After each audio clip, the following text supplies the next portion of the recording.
Hello दोस्तों, मेरा नाम है प्राजिता और आपका ई विद्यार्थी.in में बहुत बहुत स्वागत है। उम्मीद है सब अच्छा कर रहे हो, बिल्कुल ठीक हो और भगवान जी आपको हमेशा ठीक रखे। तो जैसे कि आप जानते हो, हम लोग पाठ 8 कर रहे थे, ईश्वर से अनुराग, आपकी इतिहास की किताब से। दोस्तों, मैंने बहुत सारे विषय पहले से करवा दिए, अगर आपने नहीं देखा जाके उनको देख लीजिएगा। और ये वाला जो विषय है वो है उत्तर भारत धार्मिक बदलाव। अब सबसे पहले विषय पे गौर कीजिए, उत्तर भारत धार्मिक बदलाव। उत्तर भारत हमारा पड़ जाता है हरियाणा, दिल्ली, उत्तराखंड, ये सब हमारा उत्तरी भारत पड़ जाता है दोस्तों, जम्मू एंड कश्मीर वगैरह। तो इसके अंदर इस वक्त पे कुछ ऐसे धार्मिक बदलाव चल रहे थे। वो क्या चल रहे थे जानते हैं? 13वीं शताब्दी की दोस्तों बात हो रही है। 13वीं शताब्दी के बाद अवधि यानी अवध की बात हो रही है। अवध हमारा यूपी में पड़ जाता है, उत्तर प्रदेश में। उत्तर भारत में भक्ति आंदोलन की नई लहर देखी गई, यानी कि कुछ अलग से बदलाव देखे गए थे 13वीं शताब्दी में। अब वो क्या बदलाव थे ये मैं आपको बताती हूँ। आपने अभी तक जितने भी विषय पढ़े हैं उसके अंदर देखा होगा, कोई किसी के धर्म के बारे में कुछ बोल रहा है, कोई किसी चीज को मानता नहीं है, कोई किसी योगी या फिर सिद्ध को ऐसा सोच रहा है कि वो ऐसे नहीं करना चाहिए, वैसे नहीं करना चाहिए। सब अपने अपने तरीके से धार्मिक चीजें कर रहे थे। कोई कविताएं गाता था तो कोई गाना गाता था, कोई उल्लेख लिखता था तो कोई अनुष्ठान करता था। अभी तक हमने ऐसे ही पढ़ा ना, अलग अलग धर्मों के बारे में पढ़ा। लेकिन इस वक्त पे क्या हो रहा था ना कि 13वीं शताब्दी के वक्त पे हर व्यक्ति एक दूसरे के साथ उसकी अनुभव ले रहा था, प्रेरणा ले रहा था उससे। ऐसा वक्त आ गया था इस वक्त पे कि सिद्धा और नथापंथी क्या कर रहे थे, ये लोग गुजरात के संतों से प्रेरणा ले रहे थे। इस्लाम के सूफी ये लोग, जितने भी पीर फकीर है, ये लोग क्या कर रहे थे, ये लोग बनारस के संतों से बात कर रहे थे। प्रेरणा ली जा रही थी और विचार विमर्श हो रही थी। ठीक है, सब एक दूसरे से प्रेरणा ले रहे थे। एक ऐसा युग था जब इस्लाम, हिंदू धर्म, सूफीवाद, नाथपंथी, योगी और सिद्ध एक दूसरे को प्रभावित कर रहे थे। मतलब काफी सारे अलग अलग धर्म एक दूसरे से चिढ़ नहीं रहे थे, एक दूसरे के बारे में बुरा भला नहीं कह रहे थे, कटुवाणी नहीं रख रहे थे, एक दूसरे के लिए अच्छी बातें कर रहे थे या एक दूसरे से प्रेरणा लेने की कोशिश कर रहे थे, जो बहुत अच्छी बात है। कहाँ समझ लीजिए, कहाँ सिद्ध और योगी नथापंथी जंगलों में बैठ के उपासना करते हैं और कहाँ पे इस्लाम के सूफी फकीर और पीर जो होते हैं वो दरगाह में रहते हैं। तो वो लोग वहां से आके एक दूसरे से चर्चा कर रहे हैं। कुछ इस तरीके से 13वीं शताब्दी में बदलाव दिखे। नए शहर और राज्य उभर रहे थे। नए शहर और राज्य उभरेंगे तो बहुत सारे लोग भी वहां आके रहेंगे। ठीक है, और लोग आके रहेंगे तो लोगों को अपना पेट चलाने के लिए काम भी करना पड़ेगा, है ना। तो बहुत लोग क्या कर रहे थे, नए पेशे और भूमिकाएं ले रहे थे। वो लोग नया नया पेशा ले रहे थे। ठीक है, वो क्या क्या पेशे थे दोस्तों? वो थे शिल्पकार, किसान शिल्पकार, आप जानते हैं, मंदिरों का निर्माण करने वाले, कुछ इस तरीके से लोग। और किसान ले लीजिए, व्यापारी ले लीजिए, और कोई मजदूर बन रहा था, कोई किसान बन रहा था, हल जोत रहा था। ये सब अलग अलग पेशे ले रहे थे। उसके बाद क्या बताया, और अपने विचारों का प्रसार कर रहे थे। क्या कर रहे थे? विचारों का प्रसार कर रहे थे। ये लोग जो हमारा समाज है उसका हिस्सा बनने लग गए थे, क्योंकि वो लोग शहर में आके रह रहे थे, काम काज करते थे। होता नहीं, एक दूसरे के साथ जान पहचान हो जाती है।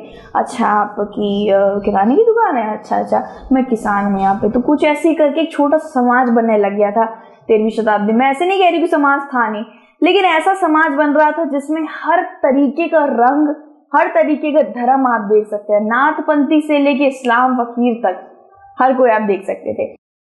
और कोई किसी से झगड़ा नहीं कर रहा था, कोई किसी से कटुवाणी नहीं रख रहा था, सब प्रेरणा ले रहे थे एक दूसरे से। शिल्पकार और किसान ने फैलाया संत का विचार। अब कुछ लोग थे जो उस वक्त पे संतों की कविताएं हो गई, संतों की कहानियां गानों के रूप में गाते गाते सड़कों पे चलते रहते, और ये चीजें वो हर दूसरे इंसान तक फैला रहे थे। ठीक है, समझ लीजिए, अगर मैं सिर्फ एक किताब लिख के छोड़ दूं तो जरूरी नहीं कि वो सब पढ़ेंगे, जरूरी नहीं है कि मैं बहुत ज्यादा मशहूर बन जाऊंगी। लेकिन अगर कुछ लोग मेरी किताब में से कुछ अंश निकाल के उसका गाना बना के घूम रहे हैं तो शायद मुझे थोड़ा बहुत जाना जाने लगेगा। शायद उन लोगों को अखबार में या न्यूज में दिखाया जाएगा और बोला जाएगा कि ये कविता जो गा रहे हैं वो इस लड़की ने लिखा है। तो ऐसे ही होता है, सिर्फ गाना लिख देने से या कविता लिख देने से आप मशहूर नहीं बन जाते, उसको लोग ही प्रसिद्ध बनाते हैं। ठीक है, तो जैसे फिल्म स्टार होते हैं ना, फिल्म स्टार बनते हैं भाई, बड़े बड़े अभिनेत्री आते हैं, उनको प्यार देना, आदर देना, उनको आगे चढ़ाना, बहुत आगे चढ़ाना, ये सब हमारे हाथ में होता है, वरना उनको डुबाया भी जा सकता है। कुछ लोगों को पसंद नहीं आते, कुछ लोगों को बहुत पसंद आ जाते हैं। ठीक है, तो शिल्पकार हो गए जो चीजें बनाते हैं, मर्तबान बनाते हैं, वो किसान, ये सब आपको शहर में दिखने लग गए। ग्रामीण विचारों को अधिक बार फैलाने में मदद करते थे। ग्रामीण लोग ही ऐसे सबसे पहले लोग थे जिन्होंने सबसे ज्यादा इन साधु संतों के विचारों को फैलाने में काफी ज्यादा एक अच्छी भूमिका निभाई है। शहर के लोगों को भी ये मीराबाई और कबीर, रैदास, इन सब के बारे में ग्रामीण लोगों से पता चला है। ठीक है, क्योंकि उस वक्त पे आप ये कह सकते हैं कि सबसे ग्रामीण, ये जो ग्रामीण परंपरा है ना, ग्राम बनना, गांव बनना, ये बहुत पहले से चलती आ रही है। शहर वहर नहीं बनते थे, पहले गांव ही बनते थे। उनमें से कुछ जैसे कबीर और बाबा गुरु नानक ने रूढ़िवादी धर्मों को खारिज कर दिया। अब कुछ ऐसे भी लोग थे जो रूढ़िवादी धर्म और ये सब चीजें चलने दे रहे थे, उनके काम में दखल नहीं आ रहा था इन सब चीजों से, तो उन्होंने इनको खारिज भी नहीं करा। जैसे कि तुलसीदास और सूरदास, इन्होंने रूढ़िवादी धर्म और इन सब चीजों में कभी दखलंदाजी नहीं दी, इन्होंने सिर्फ अपने भगवान की स्तुति करी। मतलब एक होता है ना, अच्छा झगड़ा हो रहा है, मैं क्या करूँ, मैं जा रहा हूँ अपने घर में, मुझे चिकन पकाना है, ऐसा वाला है। और कुछ कुछ होते हैं, अरे अरे झगड़ा और हटा नहीं जाता हूँ मैं, जल्दी जाता हूँ। तो दो तरीके के लोग होते हैं दोस्तों, एक होता है जो मदद करने के लिए हमेशा रुकता है, दूसरा होता है जो आंखें फेर के चला जाता है। तो मैं ऐसा नहीं कह रही कि सूरदास तुलसीदास बहुत बुरे हैं ये वो, उन्होंने उस वक्त शायद इस चीज पे ज्यादा ध्यान नहीं दिया, लेकिन जिन लोगों ने ध्यान दिया वो नाम आते हैं कबीर और बाबा गुरु नानक जी। ठीक है, तो बाकी जिनकी मैं बात कर रही हूँ वो है सूरदास और तुलसीदास। ठीक है, तो सूरदास तो शायद ये आंख से देख नहीं पाते थे, वो वैसे ही अंधक थे, तो वो क्या ही कर सकते थे। ठीक है, तो तुलसीदास अपनी गहन शिक्षा और इन सब चीजों में उल्लेख बनाने में वो व्यस्त थे। सूरदास, तुलसीदास जैसे अन्य लोगों ने मान्यताओं और प्रथाओं को स्वीकार किया। ठीक है, जितने भी मौजूदा 13वीं शताब्दी में अनुष्ठान थे और कोई भी प्रथा चल रही थी, उन्होंने उस पर कभी भी उंगली नहीं उठाई, उन्होंने चलने दिया उसे। ठीक है, तुलसीदास ने राम के रूप में भगवान का सपना देखा। अवधी यानी अवध की भाषा है, पूर्वी यूपी में प्रयुक्त भाषा के बारे में लिखी गई रचना। तो देखिए, तुलसीदास सबसे ज्यादा राम को पसंद करते थे, वो राम के बहुत बड़े भक्त थे। अगर उनके लिए कोई भगवान था तो हम, जैसे आपको बोला जाए कि आपके लिए भगवान कौन है, आप बोलेंगे मेरे लिए तो बहुत सारे भगवान हैं, आप देवी देवताओं में देख लीजिए, और गन्नू भगवान मेरे बहुत इच्छुक वाले भगवान है, मेरे हमेशा दोस्त रहते हैं गणेश जी, और हनुमान जी मेरी हमेशा साइड, आप ऐसे लड़ी लगा दोगे। लेकिन उनके लिए भगवान नाम आता था तो सबसे पहले उनके लिए राम नाम आ जाता था। तो वही राम के बारे में उन्होंने, राम जी के बारे में बहुत सारी बातें उन्होंने लिखी हैं, कहानियां, और काफी सारे आप कह सकते हैं ग्रंथ लिख डाले हैं। ठीक है, और दस्तावेजों में सबसे पहला नाम आता है श्री रामचरितमानस। ये बहुत लोग के घर में भी होता है, इसका पाठ भी होता है हवन ववन में। और रामचरितमानस अवधी भाषा में लिखी गई है, जो यूपी की भाषा है। तो इसके अंदर उन्होंने राम के बारे में काफी ज्यादा उल्लेख किया है, उनकी भक्ति की अभिव्यक्ति के रूप में और एक शब्दावली कार्य के रूप में महत्वपूर्ण थी। राशि पे काफी ज्यादा महत्वपूर्ण रखती है और उनके लिए काफी महत्वपूर्ण थी, क्योंकि सब कुछ उन्होंने इसमें लिखा हुआ था। अगर आपको तुलसीदास के बारे में ज्यादा जानना है तो आपको इस किताब से ज्यादा मिलेगा, पता चलेगा। दूसरी बात करते हैं सूरदास की। सूरदास वही कृष्ण के बहुत बड़े भक्त थे दोस्तों। तो सूरदास कृष्ण के भक्त थे। सूरदास ने सूर सागर, सूर सरावली, साहित्य लहरी के संकलित उनकी रचनाएं उनकी भक्ति को व्यक्त करती है। भक्ति को व्यक्त करने के लिए हर कोई कुछ न कुछ निशानी जरूर छोड़ जाता है कि मैं अपने राम को या मैं कृष्ण को बहुत प्यार करता था, और ये उसका अनुमान आप लगा सकते हो। तो रामचरितमानस तुलसीदास जी का एक प्यारा सा तोहफा है हमारे इतिहास के लोगों के लिए, इतिहास के लोग कह रही हूँ, आने वाले पीढ़ियों के लिए। और कृष्ण जी के बारे में अगर आपको जानना है, सूरदास कितना प्रेम और कितना सद्भावना रखते थे कृष्ण जी से, तो उन्होंने साहित्य लहरी, सूर सरावली, इन सब के अंदर उन्होंने अभिलेख लिखा हुआ है। तुलसीदास ने राम के रूप में भगवान का सपना देखा था। तो आपको याद रखना है, तुलसीदास का जैसे ही नाम आता है आपको याद रखना है कि वो राम के बहुत बड़े भक्त थे। ठीक है, उसके बाद अगर आपको कभी सूरदास के बारे में पूछा गया तो आपको याद रखना है कि वो कृष्ण के बहुत बड़े भक्त थे। जैसे सूरदास थे वैसे मीराबाई भी थी। सूरसागर और साहित्य लहरी की ये कुछ मैंने तस्वीरें लगाई हैं, देख लीजिए।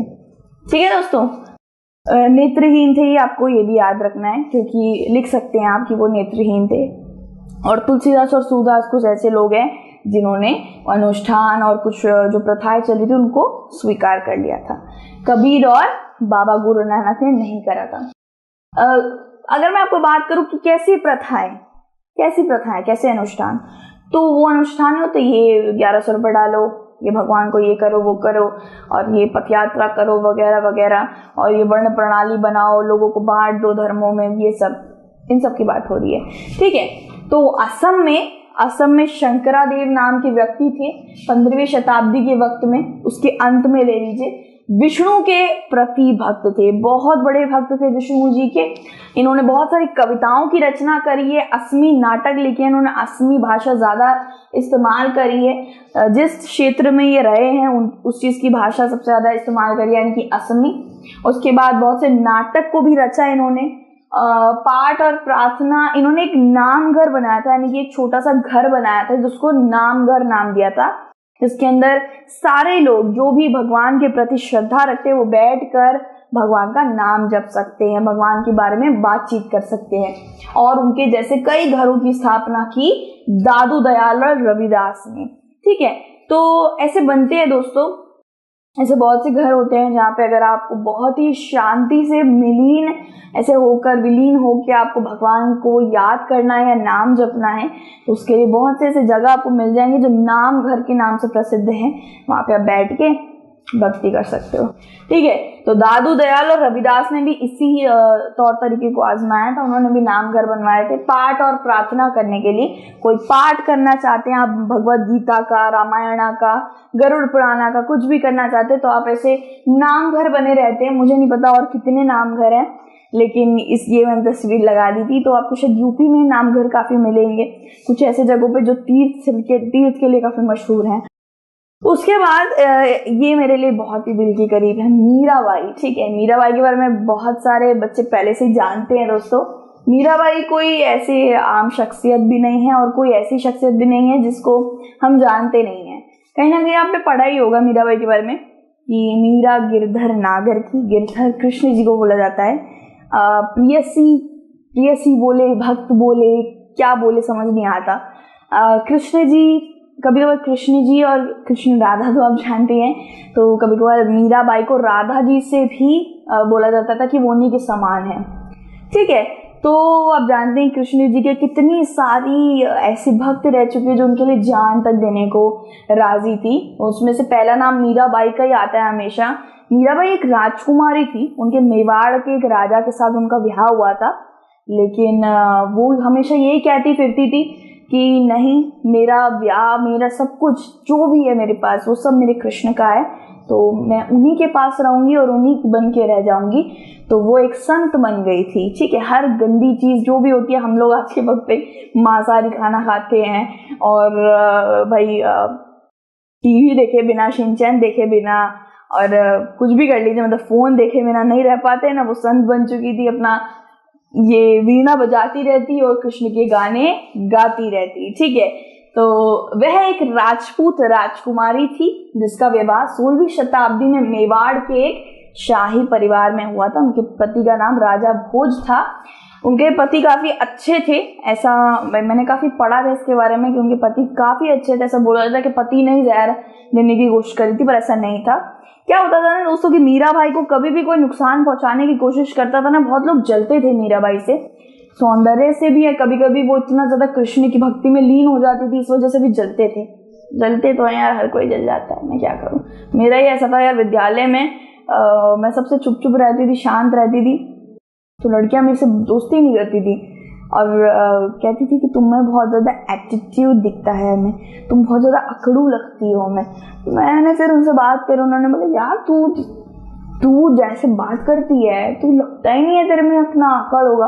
हमें लगा तू वो है अकड़ वकड़ दिखा रही होगी, पढ़ाई में अच्छी होगी वगैरह। मैंने बोला मैं क्या अकड़ दिखा रही हूँ, वो बंदा शांत बैठा तो अकड़ दिखा रहा है।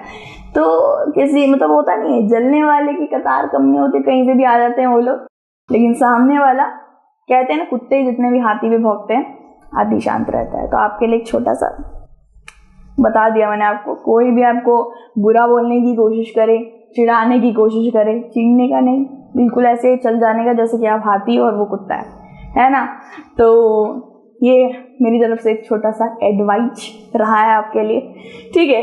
तो जैसे कि मैंने आपको बताया कि मीरा बाई को कभी कभार सांप भेज देते टोकरी में, कभी उनको ऐसे कीलों की शैया पर सुलाने की कोशिश करी, लेकिन वो मखमल का बेड बन गया। कभी कभार उनको सांप भेजे तो वो फूल बन गए, कभी कभार उनको जहर दिया तो वो शहद बन गया। ऐसे करके बहुत बड़ी चीजें हुई। और आप जानते हैं कौन ही था इनके पीछे? कृष्ण जी थे यार। उनके वो इतनी बड़ी भक्त थी इनकी, तो कृष्ण जी उनको ऐसे कैसे खत्म हो जाने देते, है ना भाई। तो बाद में ये रविदास की बहुत बड़ी शिष्य थी, आप कह सकते हैं।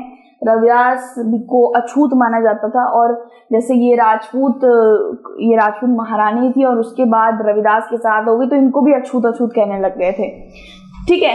तो उन्होंने कृष्ण को समर्पित कर दिया था बहुत से भजन, मैं कह सकती हूँ 1300 से ज्यादा इन्होंने कविताएं लिखी हैं। भजन भी बहुत सारे हैं, बहुत से हवन और होते नहीं है, बहुत सी चीजें होती हैं, हवन ववन वगैरह होते हैं। तो उसके अंदर मीराबाई के भी गाने गाए जाते हैं आज के वक्त पे भी।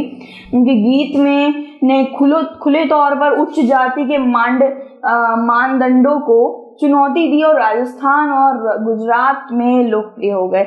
ऐसे उनके बहुत से गीत और कविताओं में उन्होंने जो बड़ी बड़ी जातियां होती हैं और जो ऐसे होते हैं जिनमें काफी अभिमान और अकड़ होता है, उनकी अकड़ तोड़ने के लिए उनको ऐसे चुनौती दे डाली कि भैया मैं तुमसे नहीं डरती हूँ और तुम्हें अछूत वछूत ये सब खत्म कर देना चाहिए।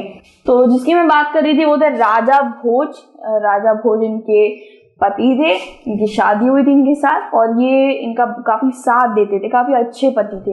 ये मीराबाई की तस्वीर है, साथ ही साथ ये रविदास की शिष्य बन गई थी, ठीक है दोस्तों। उसके बाद संतों की कृतियां क्षेत्रीय भाषाओं में रची गई थी। बहुत से ऐसे इनके मीराबाई की जितने भी कृतियां हैं, जितने भी पाठ हैं, जितनी भी चीजें उन्होंने लिखी है, कविता गाने, सब पीढ़ी दर पीढ़ी मौखिक रूप से चली आ रही हैं। आज के वक्त में भी मीराबाई के गाने बहुत हमारे पूर्वजों को पता है।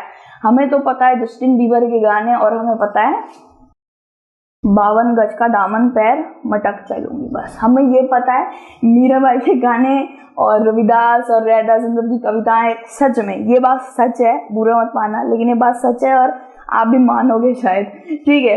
तो उनके गाने हमारे पूर्वजों को पता है, बहुत सरल और बहुत ज़्यादा शुद्ध गाने हैं।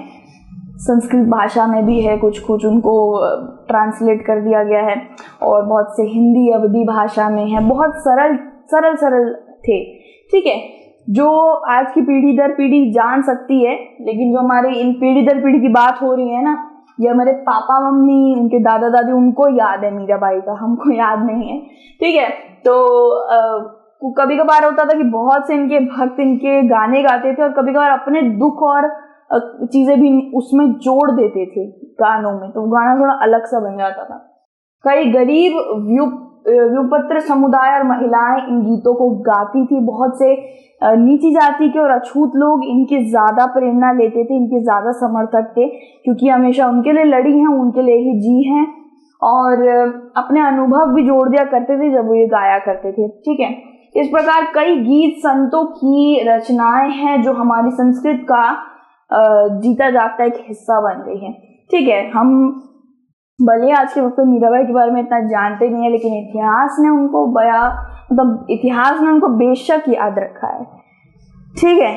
और कविताएं, जो भी चीजें हैं, वो हमेशा आप ऐसे ही पाठों में पढ़ते रहेंगे, क्योंकि वो एक हिस्सा बन चुकी है हमारे भारत का और उन्हें कोई मिटा नहीं सकता, ठीक है। तो अभी भी भले आप जबरदस्ती पढ़ रहे हो ये चीज, लेकिन आपको पढ़नी पड़ रही है, आपको पढ़ना पड़ेगा अगर आपको अंक चाहिए तो, ठीक है। तो ऐसा ही कुछ करो, इतिहास में नाम आ जाए आपका, ठीक है। और ठीक है, यहाँ पर विषय हमारा खत्म हो गया है। दूसरा विषय आएगा कबीर नजदीक से एक नजर, काफी छोटा सा विषय है, इसे भी हम कर लेंगे दूसरी वीडियो में। तब तक के लिए अपना ध्यान रखिएगा और गाना सुनिए 52 गज का। ठीक है, अरे मजाक नहीं कर रही यार, सच में सुनना। तो be happy, be positive, God bless you और अपना ध्यान रखना। Take care, bye bye.